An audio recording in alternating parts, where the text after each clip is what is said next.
Agora estou trazendo um pequeno texto de Freud, um texto curto, chamado Dois Verbetes de Enciclopédia. É interessante pensar que nessa época era bastante comum enciclopédias, ou seja, compilados, que objetivavam formalizar, como o próprio nome já diz, compilar produções científicas, novidades, descobertas, sobre a forma de verbetes para um grande público. No nosso país é bastante interessante notar que isso chegou um pouco mais tarde, na década de 40, 50, 60, sobre a forma de enciclopédia. Os mais velhos se lembrarão da enciclopédia britânica ou da Barça, dois exemplos de enciclopédias que tinham esse objetivo, trazer para um grande público as grandes novidades. E como não poderia deixar de ser, obviamente Freud foi um dos convidados e por várias vezes ele escreveu verbetes, assim como Lacan também. E eu resolvi separar esse pequeno texto, Dois Verbetes de Enciclopédia, por uma razão muito simples.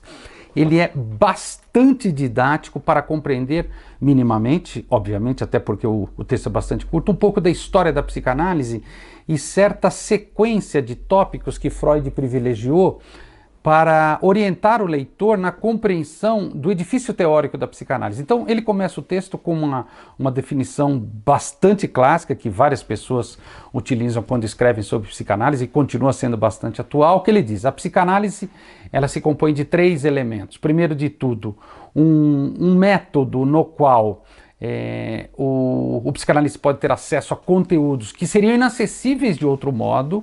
Segundo, esse mesmo método ele pode ser transformado e desdobrado em uma técnica terapêutica para o tratamento das neuroses. E por fim, esse conjunto, esse acúmulo de descobertas e de teorizações se constitui um novo campo científico, obviamente chamado psicanálise. Hoje é bastante comum encontrarmos a psicanálise na universidade, porque ela já tem um campo de pesquisa e de produção teórica que permite ocupar um lugar razoável. No Brasil, é importante dizer, a psicanálise ocupa um lugar grande na universidade. Não sem razão, afinal a produção teórica é bastante intensa e bastante sólida, aliada ao que acontece nos consultórios. Em psicanálise, uma coisa não está desconectada da outra.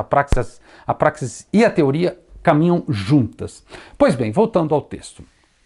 O que me chamou a atenção nesse texto e resolvi falar dele é porque Freud, além de ser bastante didático, consegue falar de psicanálise para um grande público e ele vai citando tópicos apenas com um parágrafo e se torna uma manifestação bastante organizada dos elementos que ele, Freud, julga muito importantes, mas que o leitor, mesmo que desavisado, conseguirá compreender uma visão mais ampla, uma visão mais abrangente do que essa invenção. Afinal, é bastante comum também as pessoas imaginarem que ir ao consultório de um psicanalista se trata apenas de falar, de desabafar, de criticar alguém, quando na verdade sabemos que é muito mais do que isso. E esses tópicos da invenção freudiana que vão se sucedendo demonstram porque, no final, perto de sua morte, Freud já podia dizer que a psicanálise estava estabelecida no mundo.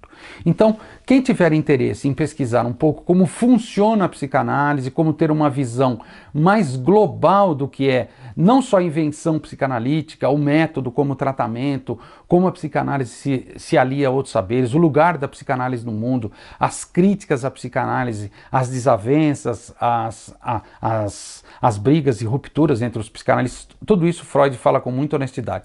Então é um texto bastante curto e que pode ajudar o interessado a compreender um pouco mais o que é essa invenção tão pungente chamada psicanálise.